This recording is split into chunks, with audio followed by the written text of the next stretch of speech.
this rant for posterity's sake because it's gonna help with the video I need to edit regarding the All changes. I'll be right back. Alright, cool.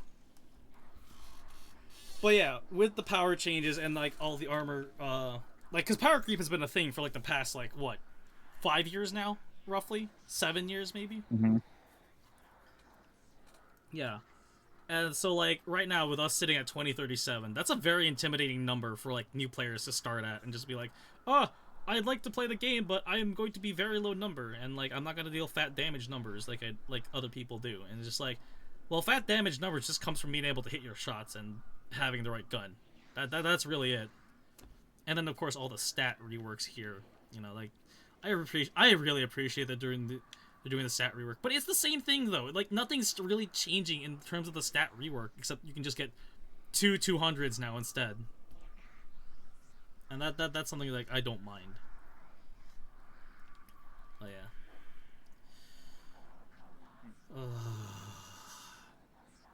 It will be different though, coming back and like having to. Okay, I'm back. Welcome back.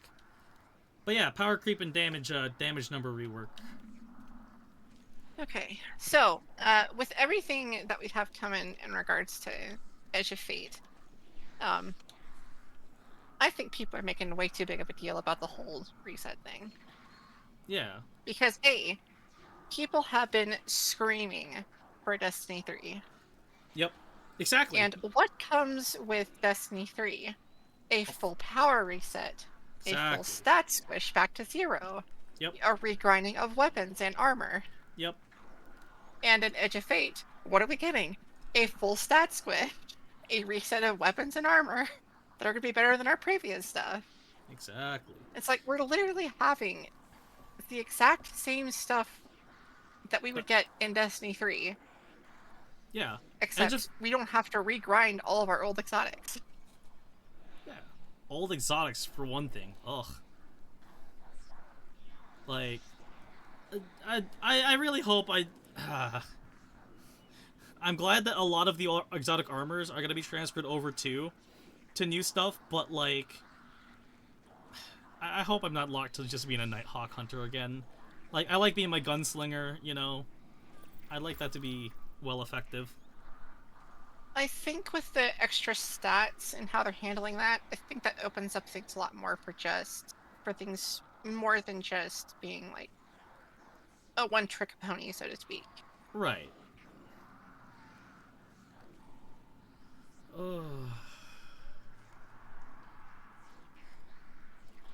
And then like, what's it? I think max cap is gonna be 200 again for next time. 200 for like the base. Okay. Is the soft cap, and then powerful cap is everything above that, which is I think is like artifact stuff. Okay. I apologize. Or seasonal stuff, something like that. I apologize for not know the lady's name, but she's speaking the absolute truth. This is about as close to Destiny 3 as we're going to see anytime soon, and people are shitting on it? Absolutely. Like, yeah. This is basically Destiny 3 that we're getting. Like, this is the compromise we get, because we're still using Destiny 2 as a platform, without deleting everything that we have bought and paid for within the last 7 years now of Destiny 2 at this point now? I think 7 years of Destiny 2. However long Destiny 2's been around now. And, like, Destiny 2 is just, like, the base platform, like how WoW is a platform, in that you still have vanilla WoW. WoW, with all the expansions and such. Yeah. Like, this is that hard reset we've been asking for. And, like, without us having to buy a whole new $500 worth of game and DLC. You know what I mean? Like, yeah. Mind you, I also did buy the deluxe edition, but that's just because like I had the change to spare for that. I did too. Yeah, like I'd like to have the next season pass worth of content without having to like be like, oh no, the deadline's coming up. It's time for the next season. Time to buy next pass. No, I'm good for the next year. You know, like that's what makes Destiny a hobby game. Is just like you're gonna be able to like still play it even beyond. Not to mention, everyone like, hated it. Okay. Yeah, and it's like, if Destiny 3 ever does launch, like you're gonna, if people inevitably be like, I wish Destiny 3 had X, Y, and Z. And then Bungie brings that back, and then people are going to bitch and complain about, like, oh, why are you bringing back recycled stuff? Blah, blah, blah. It's like,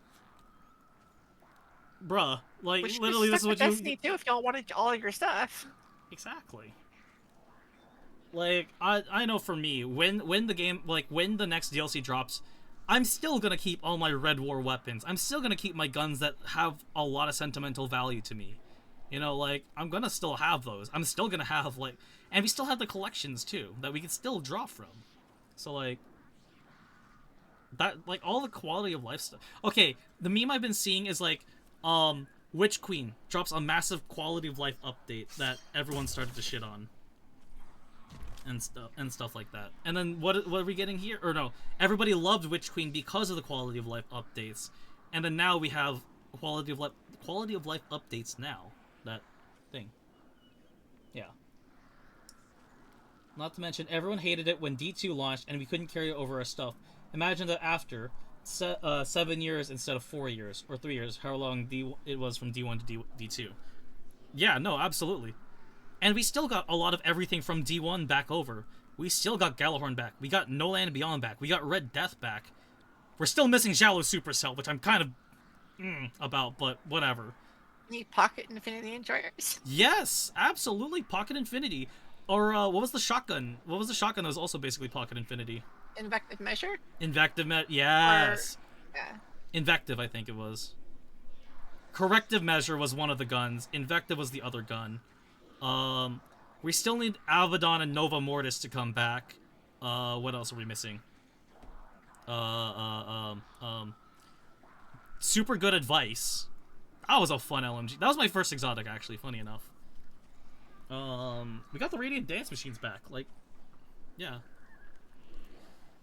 Oh god, there was one more thing I was missing. I'm excited for the Ash and Iron DLC though. I really hope they bring back Wrath of the Machine and Siva again. See, here's my thing with that. I think if Siva is not brought up in Ash of Iron, they're not going to bring Wrath of the Machine back. I say this purely because of the amount of assets they're going to have to rebuild from scratch, essentially. Yeah, to overhaul and that rework into the don't new... exist in D2 period. Like, they would have to completely rebuild Wrath of the Machine from the ground up for D2, because none of those assets are in the game currently. Right. And don't get me wrong, I would love to have Wrath of the Machine back. That raid was absolutely peak for what it was. But something that a lot of people aren't considering is the fact of that raid would get absolutely rolled without any changes. Really? How so? With how the mechanics were in D1 compared with our current sandbox, even with the stat squish, the damage output that we have currently and that we're likely fixing to see with the stat changes, right, would completely crush and roll over anything that Wrath of the Machine could withstand. I need to go back. So they would not only that. have to rebuild the raid, they would have to balance it and have it set up properly for the current sandbox, which I'm sure they probably could do. I mean, we saw what they did with Crota. Right. And, like, especially with, like, the new heavy mechanics and, like, carrying a buttload of stuff, like when we have to repair, like, the engine part of the raid as it's moving. Yeah. Honestly, I don't think we're going to bring Siva back because we kind of have better tech than Siva in the game. Now, see nanotech guns from the Omuna. There's so many story stakes for Siva. There's no story stakes for Siva anymore. Well, yeah, in that's that same point. thing. Wait, what's up? I was gonna say that's a good point. Yeah. Honestly. No, but also in that same vein, that same nanotech could be the reason why we have Wrath of the Machine again. You know, it's just that we have splicers using Neomuna technology instead. But I think that's a conversation for another day. At least we got Outbreak back, so you know. I think one of the problems that Bungie has with Siva is the fact that they wrote an open and closed book with it. Yes. we cut off the manufacturing supply of SIVA, so no more SIVA can be manufactured. Period. At this point. Right. Um. And effectively, unless they cleaned up the plague lands, the SIVA isn't going to be doing anything much of a threat. It's inert. So if they wanted to make it a threat, they would have to find a way that it wouldn't feel just shoehorned in, and that it like naturally makes sense of like, oh yeah, SIVA's back for XYZ reasons, and this is why it's actually a bigger deal than when we thought that we shut everything down back in Rise of Iron. But with Crota and King's Fall coming back, wasn't that just lip service to the players though? Crota and King's Fall coming back, those two were essentially just brought back because they didn't have any story relevance for them coming back. It was just, let's bring back a parent favorite raid. That's what I mean. What they did. Yeah, that's what I mean of like why they could just bring it back as a legacy raid. Oh, yeah. Yeah. Well, I 100% agree. But the big question is, are they going to be willing to put forth those resources into completely rebuilding an old raid when they could be rebuilding stuff for new content is the biggest question that I have. Okay, yeah, because as it stands right now, considering the current standing that Bungie's in, yes, it's like they're going to have to be smart about how they allocate their resources. Right. Especially with everything going on in the current Bungie stratosphere, which we're not going to dive into, but right, that's a whole other course. Yeah, considering somehow the Red War has gone missing, but we're not going to dive into that. That's a conversation for another day. Okay, so Will Be Friends says that's a fair point, but the story would essentially have to invent a way for the nanotech to go rogue, despite having been controlled for centuries on Neomuna. True. Vex hand wavy stuff, I guess. Somehow Skolas has returned. Right? No, somehow Tannix has returned again. But does he have a house this time? No, he's still gonna be homeless. Like, an Arman. Imagine just being the Archon Kel that just keeps coming back and just like he's just too angry to die.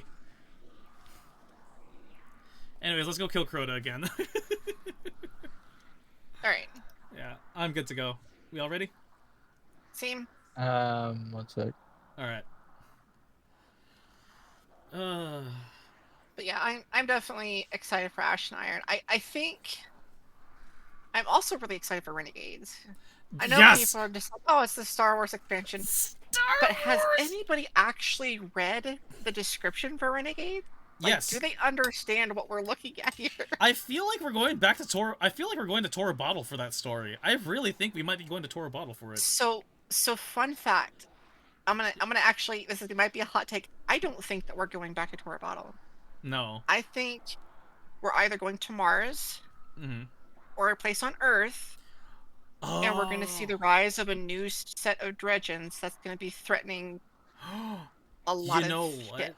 I like that idea too, actually. Like, we actually get to do some bounty hunting stuff on proper. Because, like, so here's, so here. The description for Renegades says this: dive into the criminal underworld and take down an evil empire.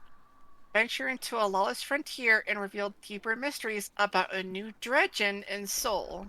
What which means we're likely fixing to deal with the Dredgens, which we haven't dealt with in this time frame.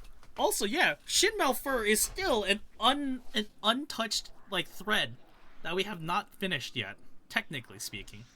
Like Shin Malphur, and what's that Inquisitor's name again? What's her face? Honor? Yeah, Honor. Yeah.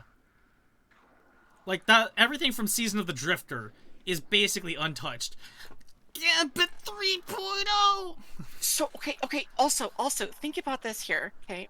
Yes. This is an entirely new saga that we're sitting at, right? So this entire next saga has to deal with the Nine, which means that's somehow going to have to deal with the Nine. Not only that. Yes. But we know that time is funky on Kepler, Right. and we don't know if all the time that we spend on Kepler in Edge of Fate, if we leave Kepler, the entire solar system is different after that. Time So we don't dilation know because if we don't know if there's any time dilation there. So we could go to Kepler, spend a couple weeks there, come back, and years have passed. And while we were gone, the dredges have arisen, and other shit has gone down in the solar system that we have to like catch up on at this point. yes. I would really appreciate if something like that did happen. That would be great. Oh, Star Wars You DLC. know what? You know what I just thought of? What? The possibility of Lysander making rearing its head in Renegades. Wait, I know that name. Who's Lysander again?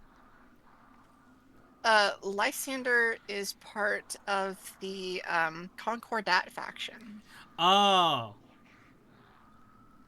And wait. Lysander has always been somebody that's wanted to take place after like the crumbling of the Vanguard, essentially. Right. Okay. The And Concordat was the all the three other factions, right?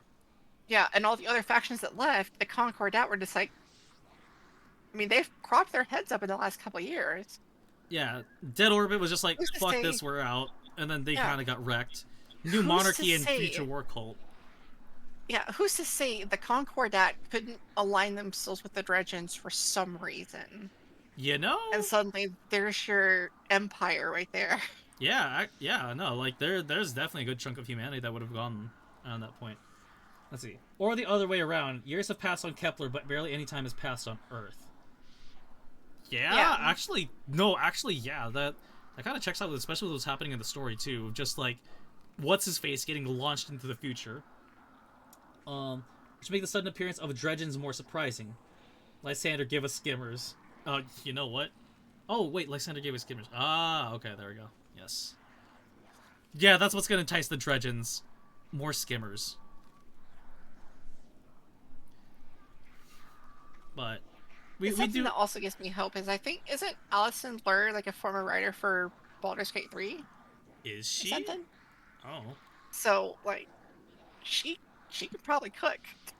Absolutely no, and like I love it whenever we see the dev diaries and like the team is hype. Like genuinely, everyone is really happy and excited to work on all these projects, which I'm happy about too, because then we get to see like what's new and what's to come, and that's kind of like the most important part out of all of this is like if the team's hyped, we're hyped, you know, like, and that's the big part. Ugh.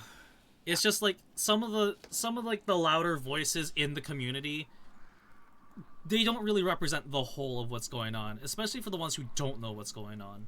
Which it kind of sucks, honestly. Yeah.